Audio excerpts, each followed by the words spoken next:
9, 8, 7, 6, 5,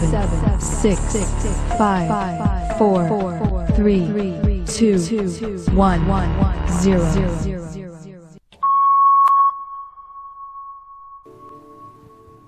Shalom Bapak Ibu yang dikasihi Tuhan. Hari ini atau malam ini saya akan menyampaikan firman Tuhan dengan tema waktunya dipulihkan. Saya percaya bahwa semua orang ingin hidupnya baik-baik saja. Tahukah Bapak Ibu Saudara bahwa segala sesuatu yang baik itu kita terima hanya dari Tuhan. Asalnya itu dari Tuhan. Sekalipun yang bukan dari Tuhan itu juga ada yang baik. Tapi hal yang baik, yang sejati, yang sesungguhnya itu hanya dari Tuhan. Oleh karena itu setiap orang yang ingin hidupnya baik-baik saja haruslah memiliki hubungan yang baik dengan Tuhan. Karena itu kita diajar untuk kasihlah Tuhan Allahmu. Namun bukan hanya dengan Tuhan saja kita berhubungan baik, kita juga harus memiliki relasi yang baik dengan sesama kita. Para suami harus memiliki relasi yang baik dengan istri. Demikian sebaliknya para istri memiliki relasi yang baik dengan suami. Orang tua memiliki hubungan yang baik dengan anak-anaknya. Begitu juga anak-anak dengan orang tua. Atau kita dengan sahabat kita, teman kita, dimanapun kita berada. Nah saudara yang dikasihi Tuhan, kalau hubungan kita dengan sesama kita tidak baik, maka seringkali kita menghadapi masalah, dan masalah itu sering membuat kita kehilangan damai sejahtera. Saudara, bagaimana dengan kenyataan hidup saudara pada saat ini? Apakah saudara memiliki hubungan yang baik dengan setiap orang dalam hidup saudara? Sering kita menghadapi kenyataan hanya gara-gara perkara yang sepele, hubungan kita satu sama lain menjadi tidak baik. Atau mungkin karena sesuatu hal yang serius, hubungan kita menjadi buruk.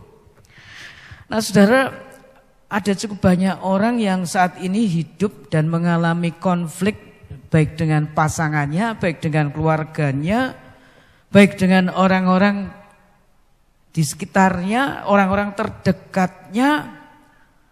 Dan yang terburuk dari situasi itu Bapak Ibu Saudara, orang kemudian menjadi kehilangan damai sejahtera, tapi hidup di dalam tekanan, ancaman, bahkan tidak hanya cukup ancaman, ada upaya-upaya saling membinasakan satu sama lain.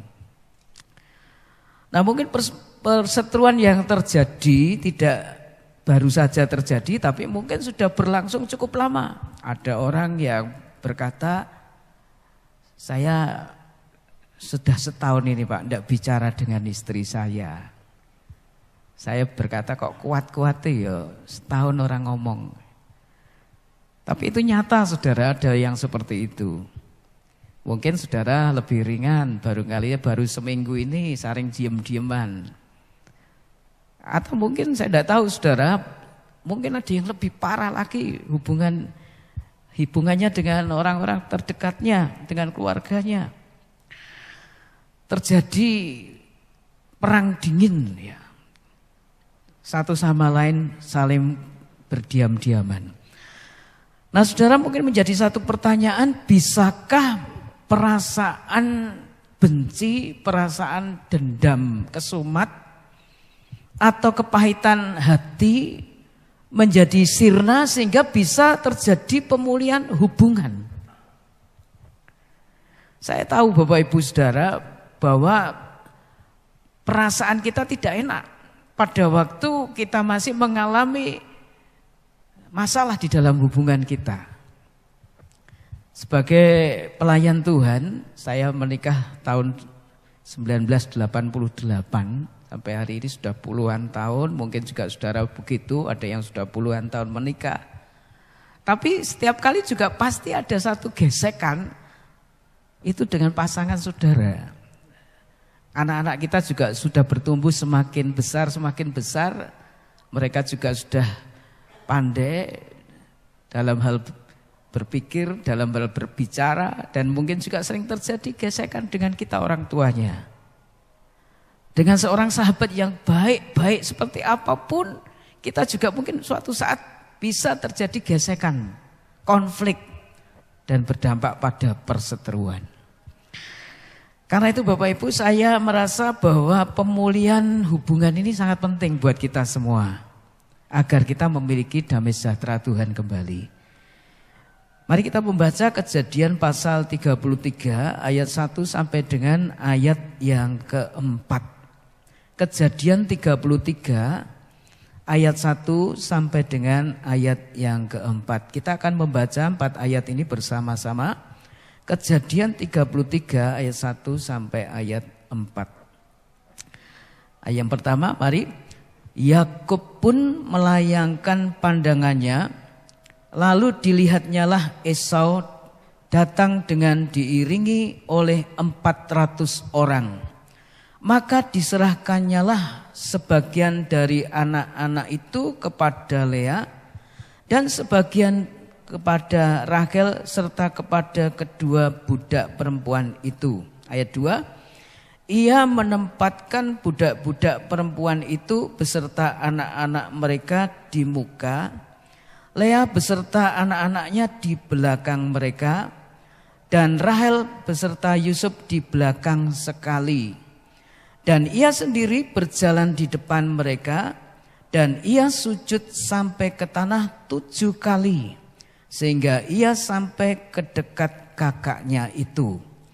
Tetapi Esau berlari mendapatkan dia, didekapnya dia, dipeluk lehernya, dan diciumnya dia. Lalu bertangis-tangisanlah mereka. Amin. Saudara yang dikasihi, apa yang sesungguhnya terjadi dengan Esau dan Yakub? Kalau kita mengikuti ceritanya dari awal Bapak Ibu Saudara, simpelnya adalah bahwa antara Esau dan Yakub sesungguhnya keduanya ini saudara sekandung, bahkan saudara kembar. Lahirnya hampir bersamaan. Namun mereka pada akhirnya mengalami satu gesekan, bahkan satu hubungan yang buruk. Mengapa itu terjadi? Kita ingat kisah kacang merah ya, di mana waktu Esau merasa lapar lalu mencium bau sedap masakan dari Yakub, sehingga dia meminta kepada Yakub untuk diberi masakannya, untuk bisa makan masakannya. Tapi Yakub memberi permintaan ya, apa yang akan diberikan ya kepada Yakub, dan ternyata saudara-saudara, Yakub meminta hak kesulungan dari Esau, hak kesulungan yang sebenarnya hanya diberikan kepada Esau sebagai anak sulung. Dan rupanya Esau mengiyakan ya. Dan akhirnya apa yang terjadi ketika tiba saatnya ayah mereka akan memberkati mereka, Yakub menyamar menjadi Esau, memperdayai ayahnya, sehingga akhirnya hak kesulungan yang harusnya diberikan kepada Esau jatuh kepada Yakub. Berkat kesulungan yang harusnya diterima Esau, tapi akhirnya jatuhnya pada Yakub.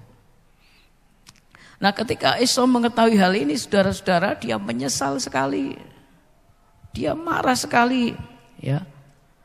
Jadi pemicu masalah antara keduanya adalah karena Esau meremehkan berkat kesulungan yang menjadi anaknya sebagai anak sulung, tetapi Yakub berusaha mendapatkan hak kesulungan Esau itu dengan cara licik, dengan cara memperdayai Iskak ayahnya. Nah, inilah yang menyebabkan keduanya menjadi berselisih. Dan yang parah saudara-saudara, kalau kita membaca dalam kitab Kejadian 27 ayat 41 sampai 43, Di mana di dalam Kejadian 27 ayat 41 dikatakan Esau menaruh dendam kepada Yakub karena berkat yang telah diberikan oleh ayahnya kepadanya. Lalu ia berkata kepada dirinya sendiri, hari-hari berkabung karena kematian ayahku itu tidak akan lama lagi. Pada waktu itulah Yakub adikku akan kubunuh. Lalu ayat 42, ketika diberitahukan perkataan Esau anak sulungnya itu kepada Ribka, maka disuruhnyalah memanggil Yakub anak bungsunya. Lalu ia berkata kepadanya, Esau kakakmu bermaksud membalas dendam membunuh engkau. Jadi sekarang anakku, dengarkanlah perkataanku, bersiaplah engkau dan larilah kepada Laban saudaraku ke Haran. Nah saudaraku yang dikasih, inilah ceritanya mengapa Yakub begitu takut ketika harus bertemu dengan Esau. Nah persoalannya saudara-saudara, karena Esau gara-gara kacang merah itu, gara-gara hak kesulungannya itu diambil oleh Yakub, berkat kesulungannya itu akhirnya jatuh kepada Yakub. Dia memiliki rasa dendam ya. Kita perhatikan dalam ayat 41, Esau menaruh dendam kepada Yakub. Saudara, perasaan dendam itulah yang menyebabkan perseteruan, permusuhan menjadi berlarut-larut di antara keduanya. Saya tidak tahu apakah sampai hari ini di antara kita masih ada perasaan benci ataupun dendam kepada keluarga kita atau kepada seseorang.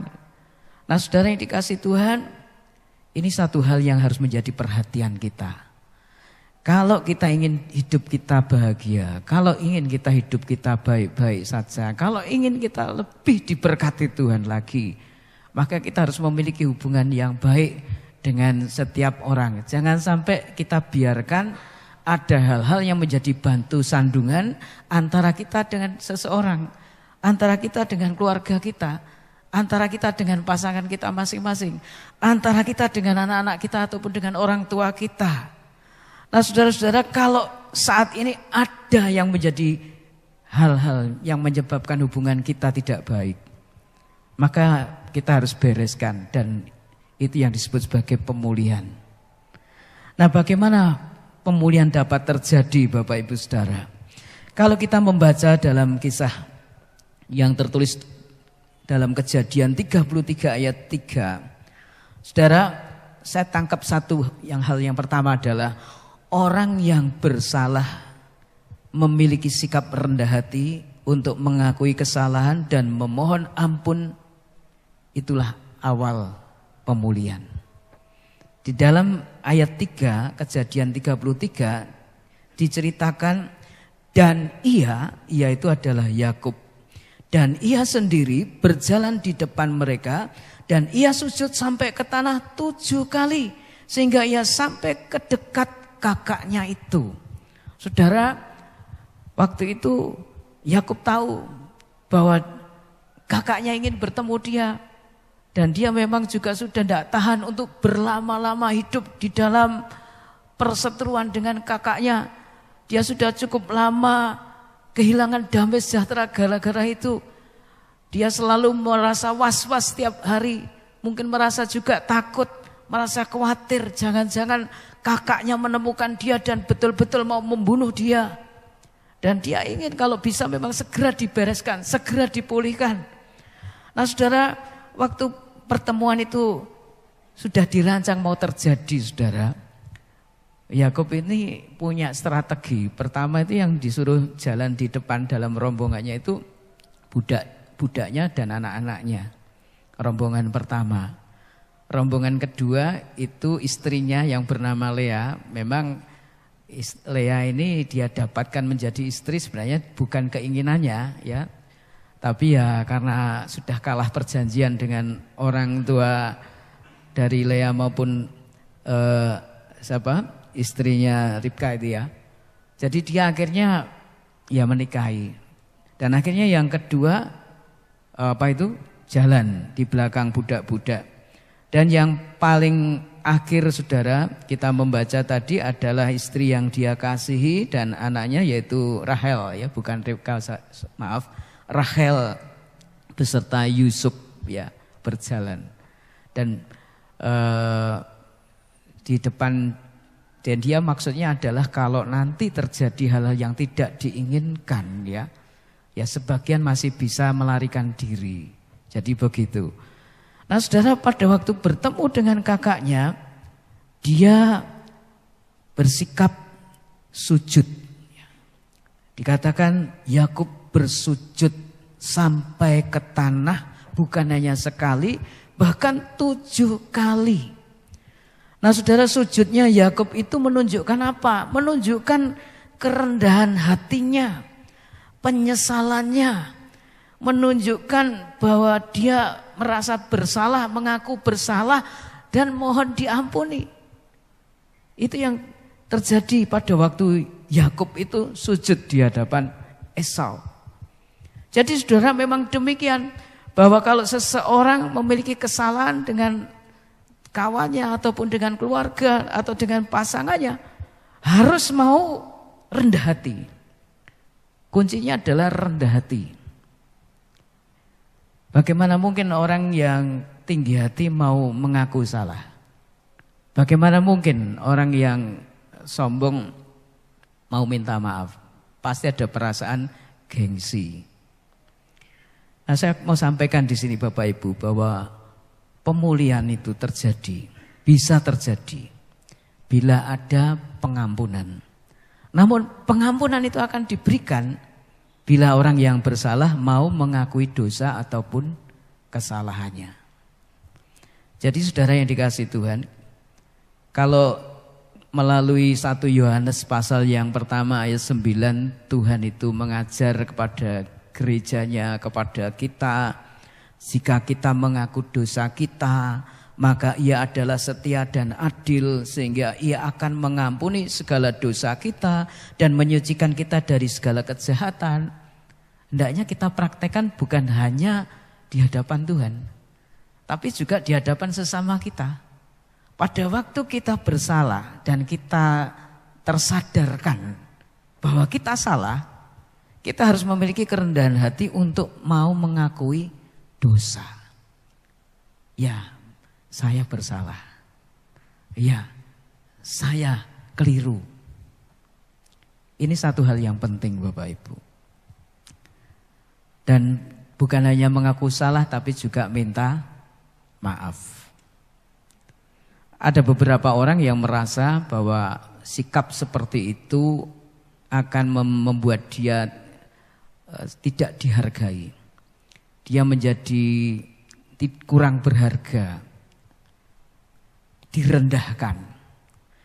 Nah, saya mau sampaikan Bapak Ibu, kalau kita melakukan yang disebut mengaku kesalahan, ini sebenarnya kalau orang laki-laki dikatakan gentle. Ya. Dia orang yang betul-betul jujur, orang yang rendah hati.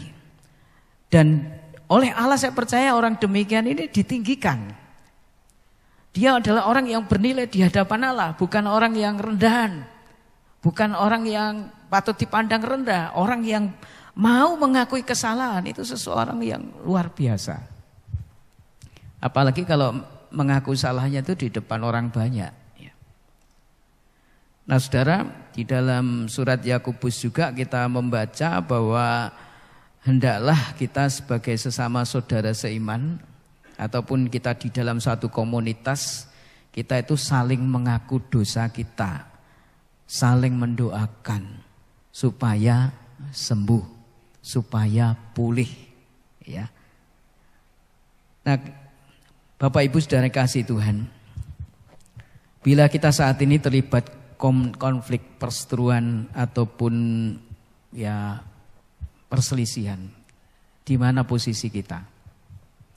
Kita sebagai pihak yang bersalah atau pihak yang marah karena merasa dirugikan, merasa dikhianati, merasa ditipu, kita di posisi mana?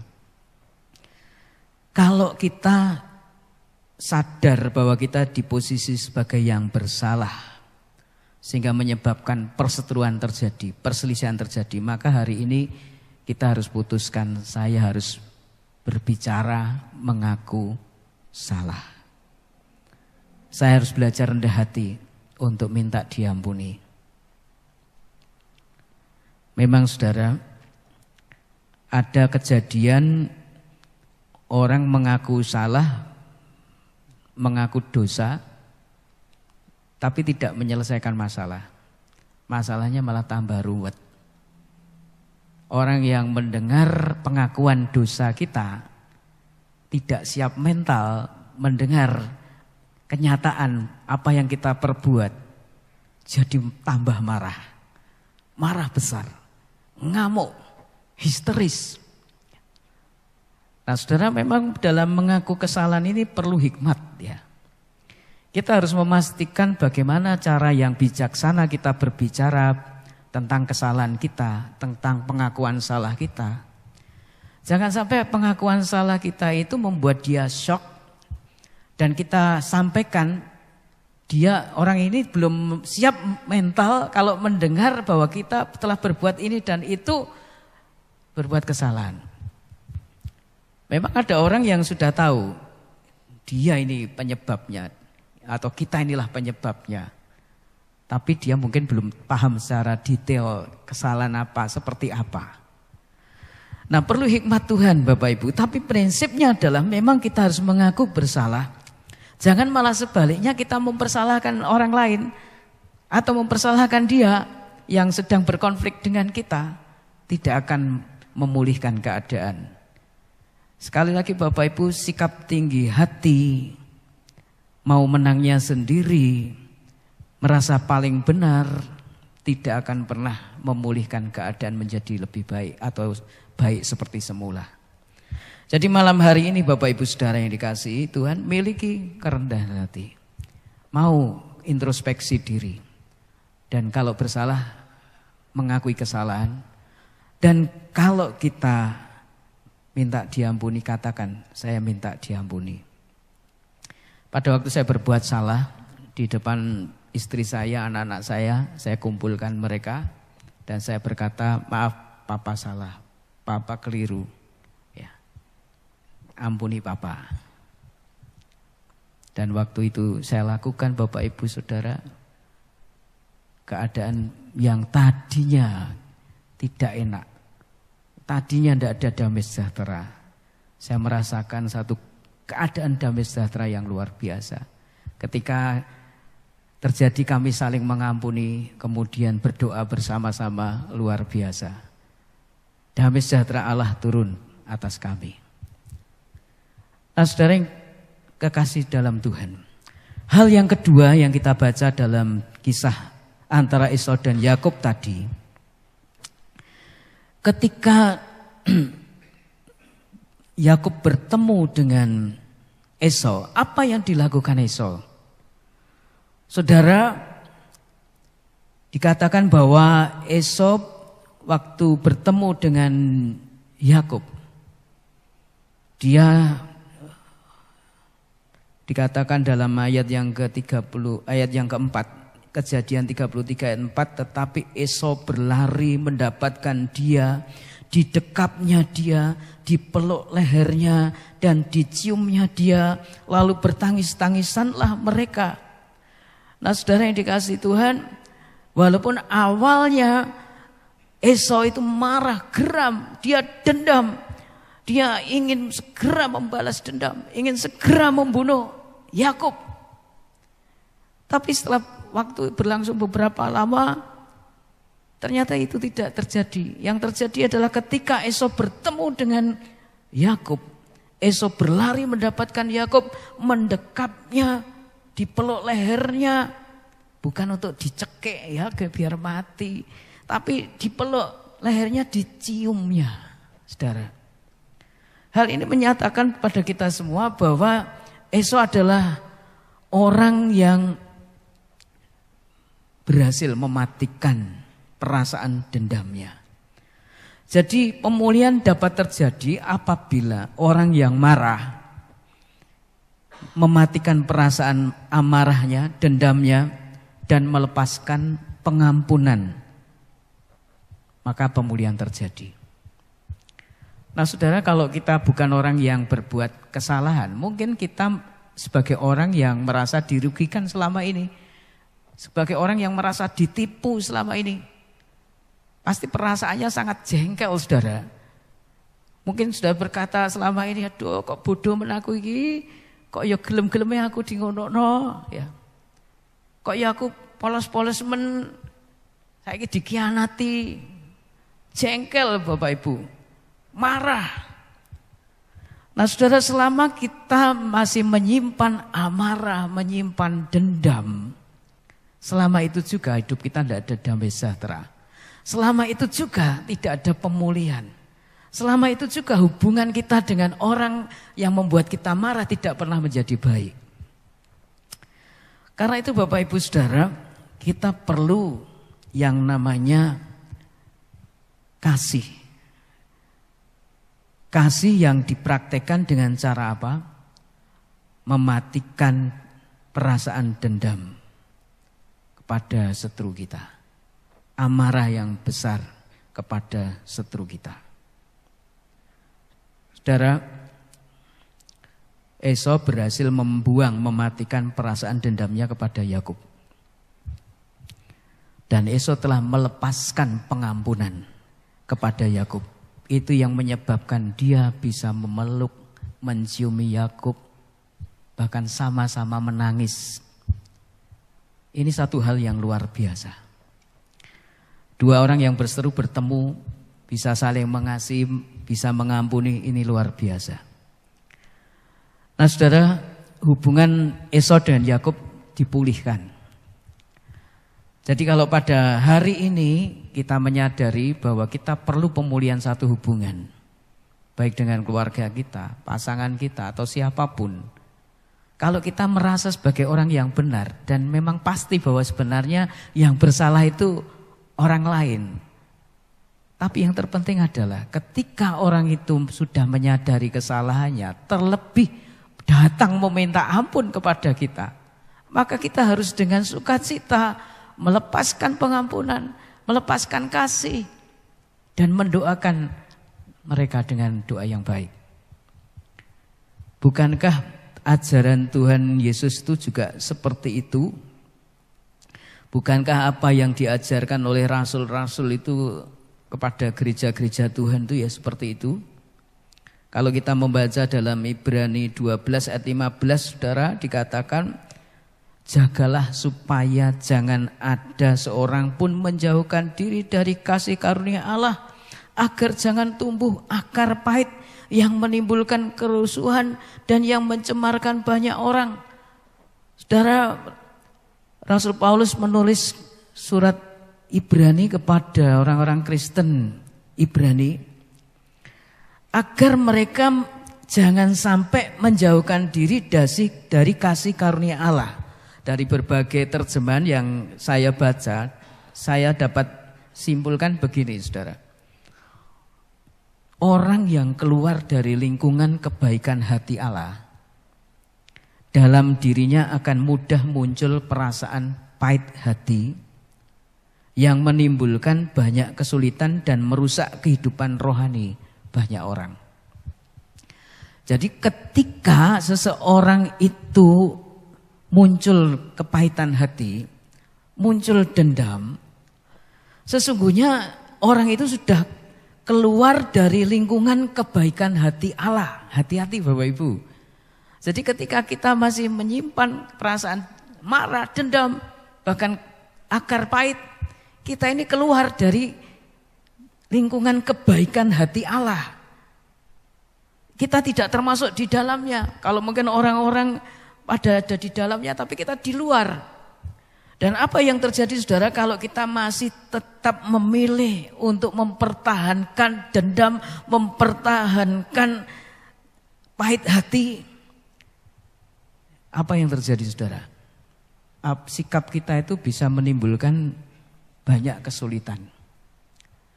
Kita sulit diajak kerjasama dengan orang di mana kita berkonflik. Itu yang jelas. Kesulitan kedua yang mungkin muncul, kita cari bolo, cari orang yang mendukung kita. Terjadi gap, kelompok-kelompok. Bahkan akhirnya saudara-saudara bisa juga akhirnya merusak kehidupan rohani. Ya, kita mempengaruhi orang untuk ikut membenci orang yang kita benci. Orang-orang supaya akhirnya juga ikut mengucilkan orang yang mungkin kita tidak suka, kita dendam, ya. Akhirnya saudara, kerusakan itu bisa lebih luas. Itu yang terjadi. Jadi jangan meremehkan persoalan akar pahit, perasaan dendam. Jangan biarkan berlama-lama. Saudaraku, kepada jemaat Kolose, Rasul Paulus juga mengingatkan bahwa perlunya kita orang Kristen itu menjadi orang yang sabar, orang yang mau mengampuni seorang akan yang lain, terlebih pada waktu kita ada perasaan dendam. Jadi usahakan hari ini Bapak Ibu, kalau kita mau mematikan dendam kesumat, mau membuang amarah, kita harus tidak lagi mengingat, dengan kata lain melupakan hal-hal buruk yang ada pada diri orang yang menipu kita ataupun yang telah berkhianat kepada kita. Kita melupakan. Pernah saya katakan bahwa itu yang sulit dilakukan orang. Kalau melupakan kebaikan itu gampang, tapi melupakan kejelekan orang itu susah. Ini masalahnya. Tapi kalau kita bicara mau membuang dendam, mau mematikan dendam, kita harus mau melupakan apa yang buruk, apa yang pernah dilakukan seseorang, kelakuan jahat itu kepada kita. Harus kita bisa melupakan. Supaya pada akhirnya kita memandang orang itu hari ini dan ke depan. Saudaraku, juga Rasul Paulus pernah menuliskan dalam Filipi 3 ayat 13, saudara-saudara, aku sendiri tidak menganggap bahwa aku telah menangkapnya, tetapi ini yang kulakukan. Aku melupakan apa yang telah di belakangku dan mengarahkan diri kepada apa yang di hadapanku. Orang yang bersalah tidak selamanya dia akan melakukan kesalahan.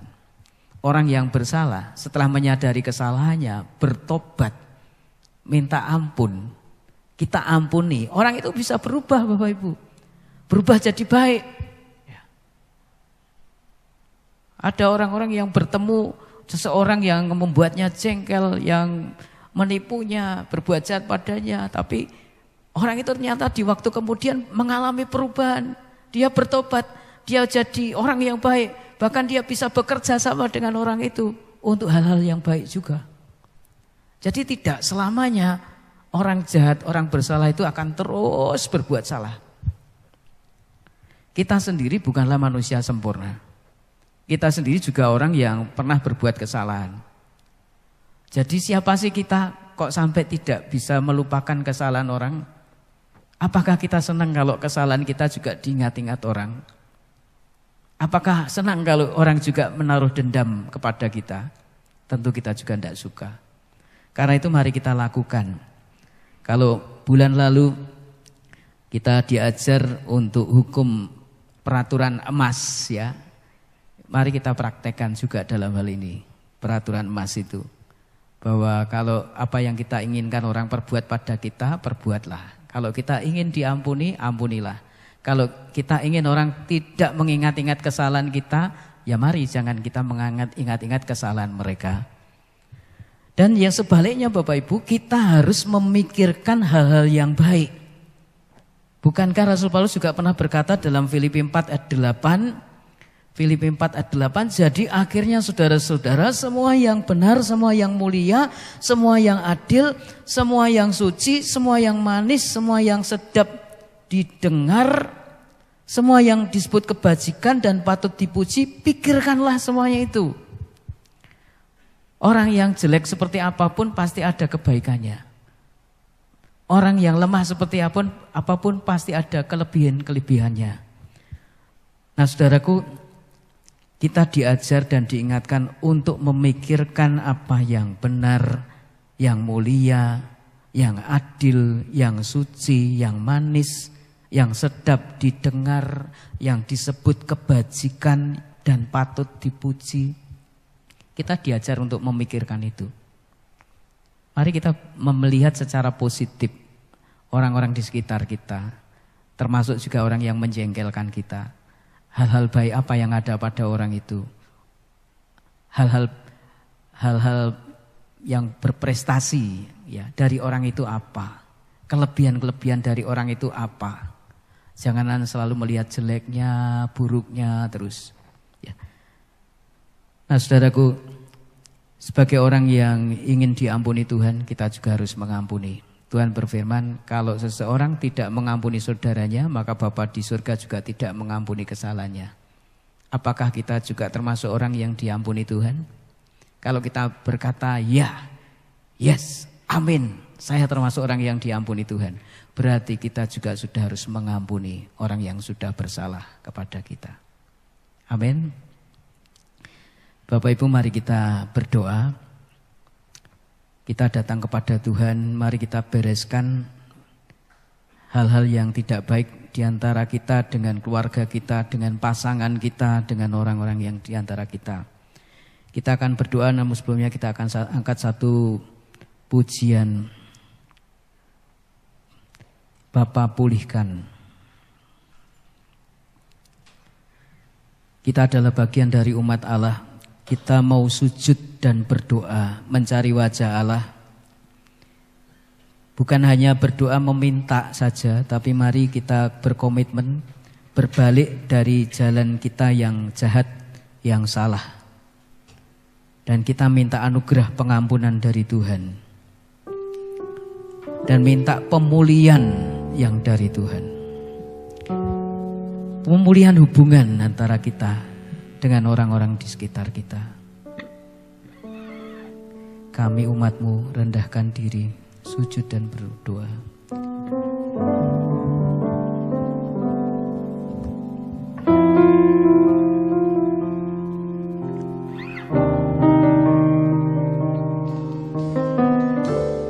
Mari katakan, kami umat-Mu rendahkan diri, sujud dan berdoa, mencari wajah-Mu, berbalik dari jalan kami yang jahat. Oleh anugerah-Mu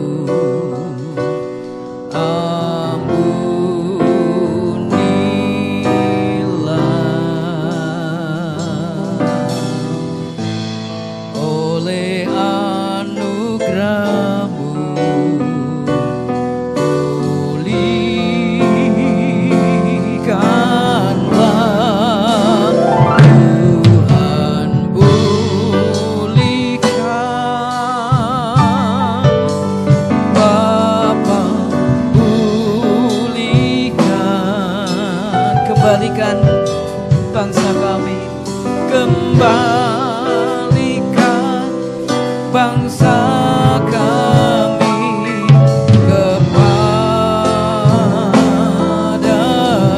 Tuhan pulihkan, Tuhan pulihkan, ampunilah bangsa kami. Dan pulihkan kembali negeri kami.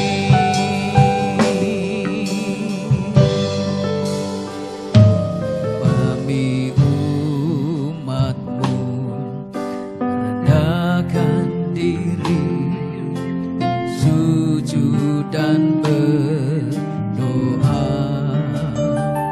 mencari wajah-Mu, berbalik dari jalan kami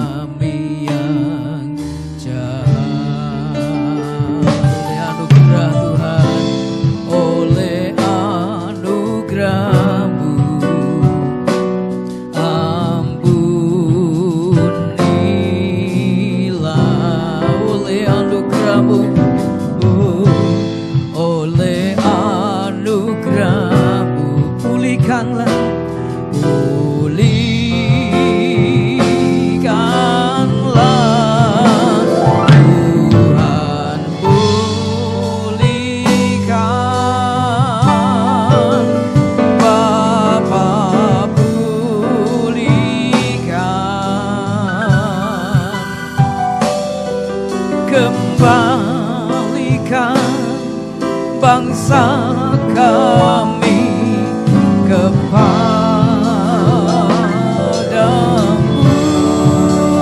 Tuhan pulihkan, ampunilah bangsa kami, dan pulihkan kembali negeri kami.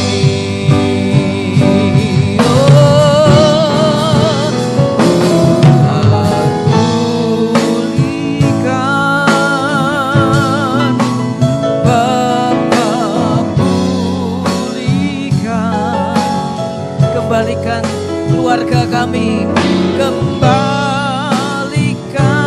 keluarga kami kepadamu. Tuhan pulihkan, Tuhan pulihkan, ampunilah keluarga kami, dan pulihkan kembali keluarga kami.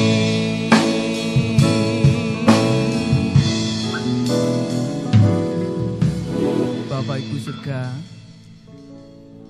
Bapa di surga, biarlah kami hidup di dalam pemulihan.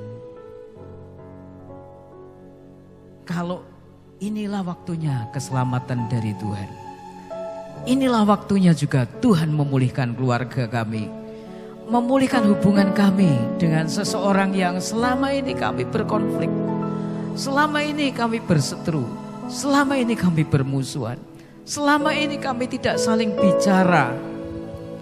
Biarlah malam hari ini Tuhan, firman-Mu bekerja dan menghasilkan buah di dalam diri kami masing-masing. Kami pastikan tidak ada lagi hal-hal yang membuat kami berseteru. Kami membereskan amarah kami membereskan segala hal yang membuat sakit hati kami, membereskan rasa dendam kami, akar pahit kami. Pada malam hari ini kami bereskan, kami matikan di dalam nama Tuhan Yesus Kristus.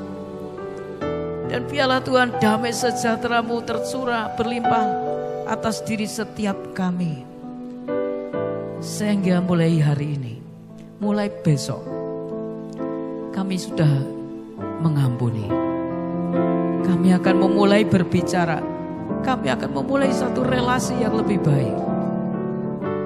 Terlebih orang-orang yang sudah mengaku bersalah dan mereka sudah minta ampun, tapi sampai hari ini kami belum bisa mengampuni. Ampuni kami Tuhan, karena kekerasan, kebebalan hati kami. Biarlah kami boleh melupakan kesalahan-kesalahan mereka. Kami boleh membangun relasi yang baru yang lebih baik. Bapak Ibu Saudara, kita akan masuk saat doa bersama. Ucapkan syukur atas pimpinan Tuhan hingga hari ini. Baik ketika kita dalam keadaan suka maupun duka, kita dapat melewatinya dengan baik, itu karena Tuhan. Mari kita sediakan waktu beberapa saat kita bersyukur. Terima kasih Tuhan, kami bersyukur kebaikan-Mu, pemeliharaan-Mu, untuk segala hal yang baik terjadi dalam hidup kami. Bersyukur Tuhan, bersyukur untuk kesembuhan, bersyukur untuk berkat-berkat kecukupan di dalam hidup kami.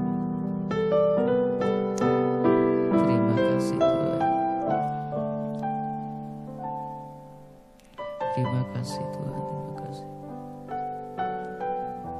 Selanjutnya Bapa, kami mohon kepadamu, Kau akan memberkati persekutuan hamba-hamba Tuhan BPD Jatim 2 yang akan diadakan di gereja kami di bulan ini pada tanggal 3 Oktober nanti. Kami mohon Bapa, Engkau memberkati sehingga kami sebagai jemaat gereja Baptis Indonesia Duta Ilahi dapat melayani hamba-hamba Tuhan yang datang ke tempat ini, menyiapkan tempat, menjamunya, dengan yang terbaik. Dan biarlah terselenggaranya persekutuan hamba-hamba Tuhan akan menjadi berkat buat kami di tempat ini, tapi sebaliknya juga menjadi berkat bagi hamba-hamba Tuhan satu dengan yang lainnya. Terima kasih Tuhan. Kalau saat ini Tuhan, kami membutuhkan pertolongan-Mu, butuh orang yang dekat dengan kami.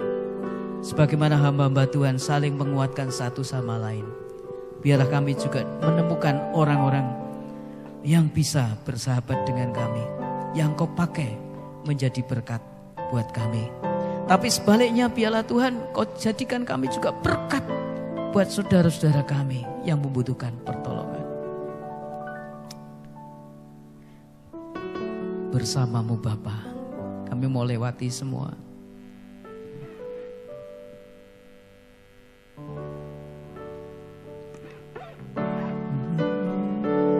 Bersama-Mu Bapa, ku lewati semua Perkenananmu, perkenananmu yang teguhkan hatiku. Engkau yang bertindak, memberi pertolongan,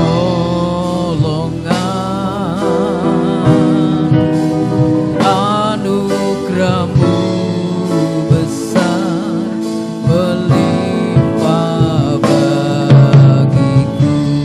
sekali lagi bersama-Mu Bapa, bersama-Mu Bapa, ku lewati semua perkenananmu yang teguhkan hatiku. teguhkan hatiku. Engkau yang bertindak, Engkau yang bertindak, memberi pertolongan,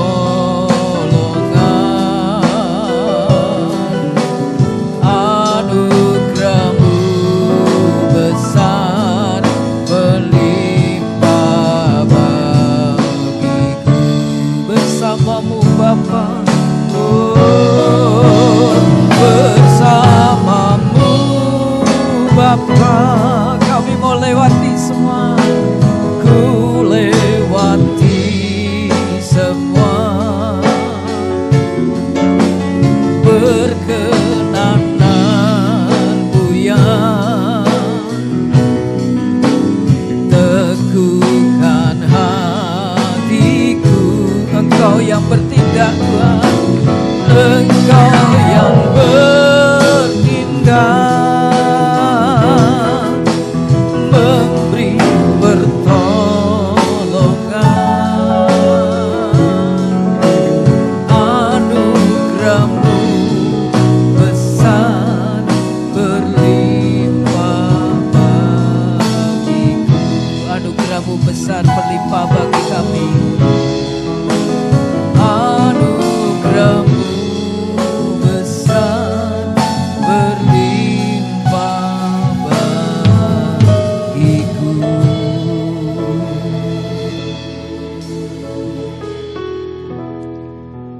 Maka mari kita angkat doa kita untuk saudari Nabila yang baru saja menjalani operasi pengangkatan benjolan yang ada di belakang telinganya. Kita berdoa untuk pemulihan dan kesehatannya, juga supaya operasi berhasil dan tidak lagi tumbuh benjolan yang sama. Kita percaya kuasa Tuhan dahsyat, Allah kita ajaib, tidak ada yang mustahil. Kita angkat dalam doa kita. Terima kasih Tuhan, kami percaya kuasa-Mu adalah dahsyat. Engkau Allah penyembuh, Engkau Allah yang menganugerahkan hal yang baik, kesehatan dengan berlimpah-limpah. kasih Tuhan, Engkau sanggup memulihkan kesehatan Nabila.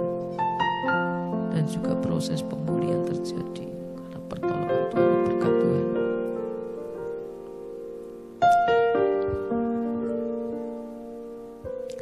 Makasih.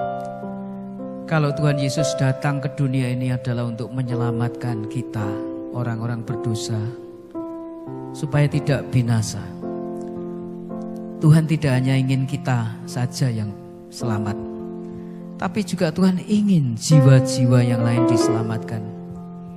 Anggota keluarga kita, mari kita ingat-ingat mereka.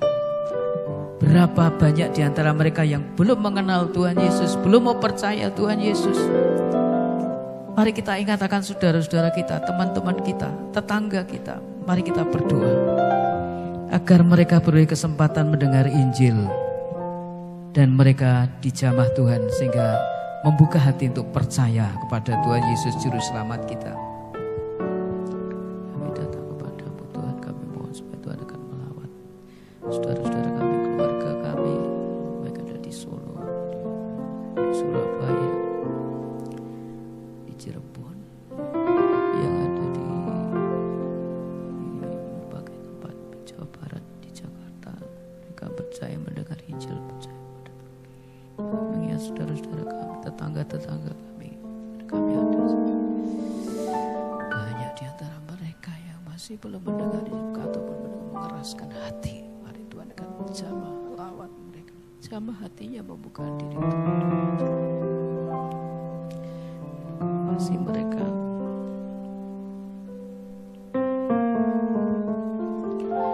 kami berdoa juga untuk anak yang ada di dalam kandungan Ibu Indah Winarni.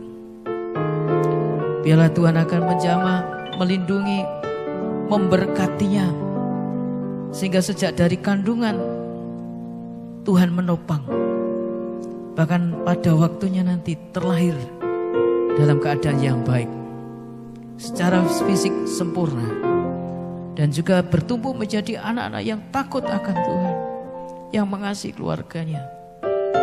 Kami juga berdoa, kami rindu Tuhan pada bulan Oktober kami setia di dalam ibadah kami, dan kami ingin hidup sesuai kehendak Tuhan,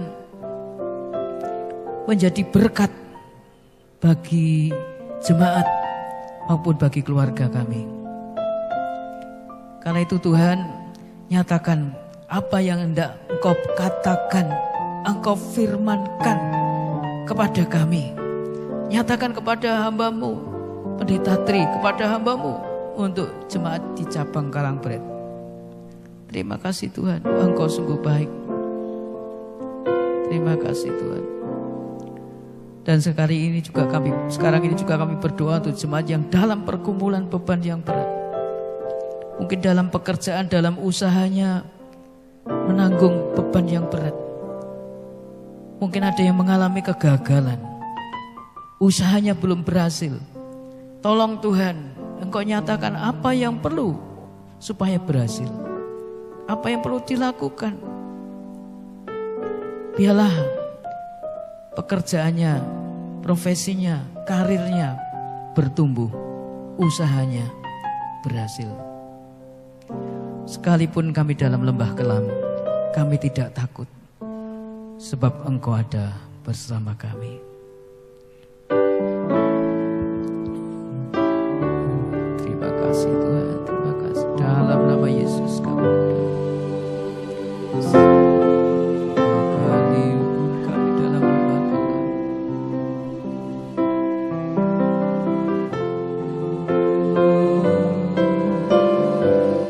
Mari kita katakan, sekalipun dalam lembah kelam, sekalipun aku dalam lembah kelam, ku tak takut, sebab Kau besertaku. Sekalipun badai topan datang menerpa, ku tak gentar, sebab Kau di sisiku. Katakan, aku percaya. Aku percaya.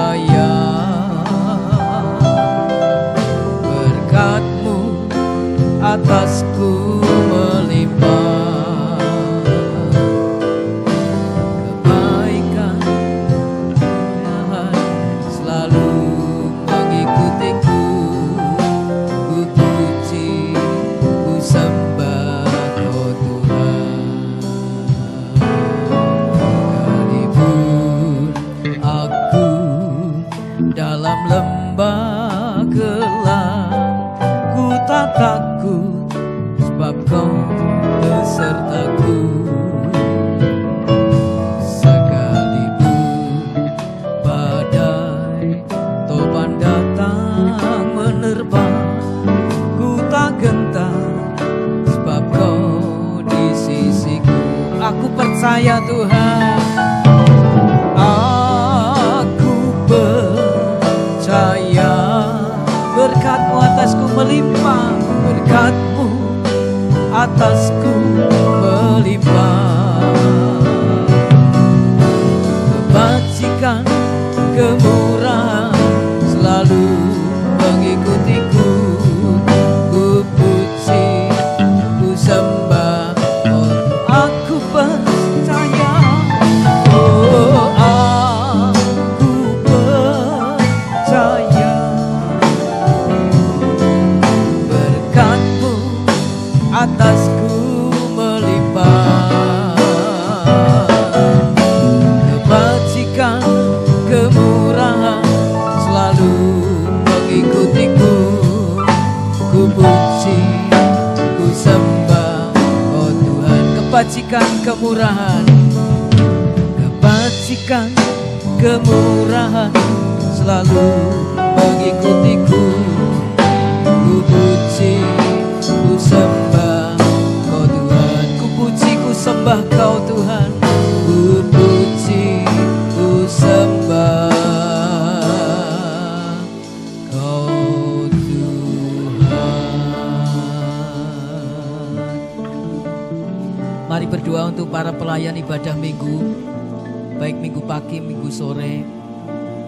Berdoa supaya kuasa Roh Kudus menopang seluruh persiapan dan pelayanan para pelayan ibadah. Berdoa juga untuk khotbah yang disampaikan oleh hambanya setiap hari Minggu, khususnya untuk minggu depan, supaya menjadi berkat bagi seluruh jemaat. Apapun pelayanan saudara minggu depan, mari berdoa, minta hikmat, minta pengurapan dari Tuhan. Terima kasih Tuhan.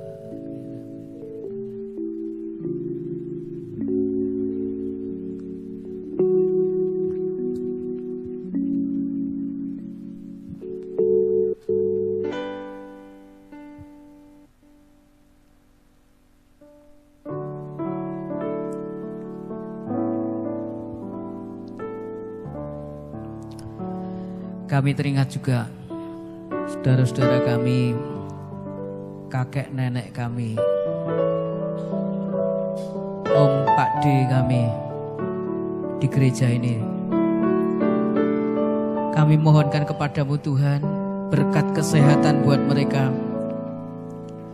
berkat kekuatan kepada mereka, penghiburan kasih kepada mereka. Demikian juga biarlah mereka di usianya yang sudah lanjut memiliki damai sejahtera, mengalami damai sejahtera dari Tuhan. Apapun yang menjadi pergumulan mereka, biarlah oleh kuasa-Mu mereka mendapat pertolongan. Terima kasih Bapa, terima kasih. Tiba waktunya Bapak Ibu, mari kita berdoa untuk keperluan kita masing-masing. Bawa kepada Tuhan, percaya bahwa Tuhan suka mendengar permohonan kita, berkenan mendengar permohonan kita. Nyatakan apa yang menjadi kerinduan kita. Nyatakan dengan terus terang kepada Tuhan. Minta hikmat supaya apa yang kita doakan bukan sekedar untuk memuaskan hawa nafsu kita. Kita meminta bukan hanya untuk kesenangan kita, tapi biarlah juga untuk menjadi berkat buat sesama dan untuk kemuliaan nama Tuhan.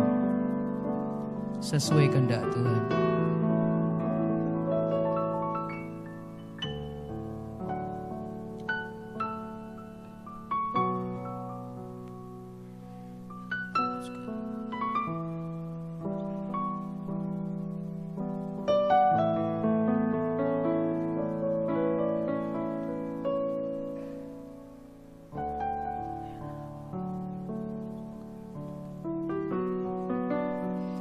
Berdoa untuk anak-anak saudara, menantu saudara, cucu-cucu saudara. Berdoa untuk orang tua saudara kalau masih memiliki orang tua.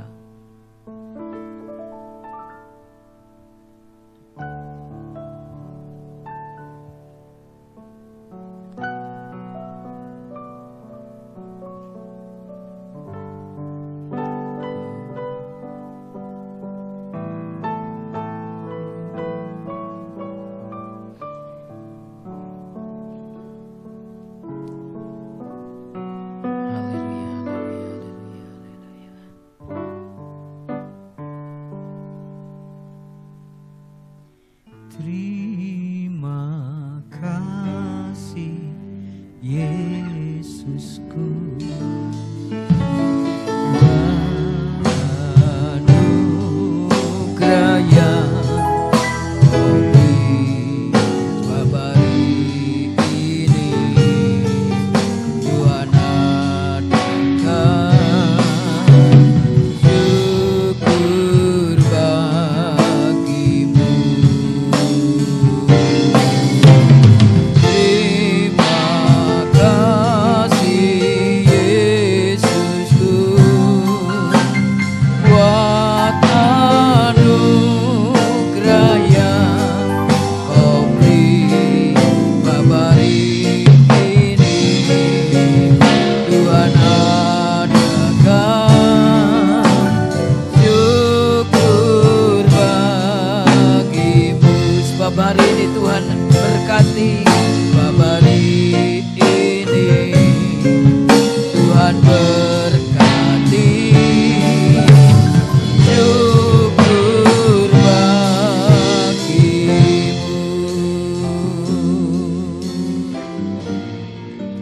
Terima kasih untuk kesempatan kami boleh berdoa. Kami mohon kepadamu Tuhan. Kami percaya bahwa apa yang kami pintakan melalui doa kami, Engkau sudah mendengar. Kalau ada permohonan kami yang tidak berkenan kepadamu, nyatakan kepada kami bagaimana seharusnya kami berdoa. Dan biarlah Tuhan kami boleh mengerti apa ya kehendak-Mu dalam hidup kami. Apa yang harus kami perbuat pada waktu kami menghadapi persoalan di dalam hidup kami. Pada waktu kami menderita suatu penyakit, biarlah kami boleh berperkara dengan Tuhan. Dan kami percaya Tuhan bahwa Engkau selalu ada bersama kami melewati hari-hari kami. Malam hari ini Tuhan, kami akan mengakhiri ibadah prayer and worship ini. Biarlah kami pulang membawa damai sejahtera dari Tuhan. Biarlah tuntunan Tuhan akan membawa kami kepada kehendak Tuhan yang boleh nyata di dalam kehidupan kami mulai besok pagi dan seterusnya. Biarlah kami boleh pulang sampai di rumah dengan selamat, bertemu keluarga, dan besok pagi kami boleh beraktivitas sebagaimana seharusnya. Terpujilah nama-Mu Tuhan. Di dalam nama Tuhan Yesus Kristus Juru Selamat kami berdoa. Haleluya. Mari percaya katakan amin. Selamat malam. Tuhan Yesus memberkati.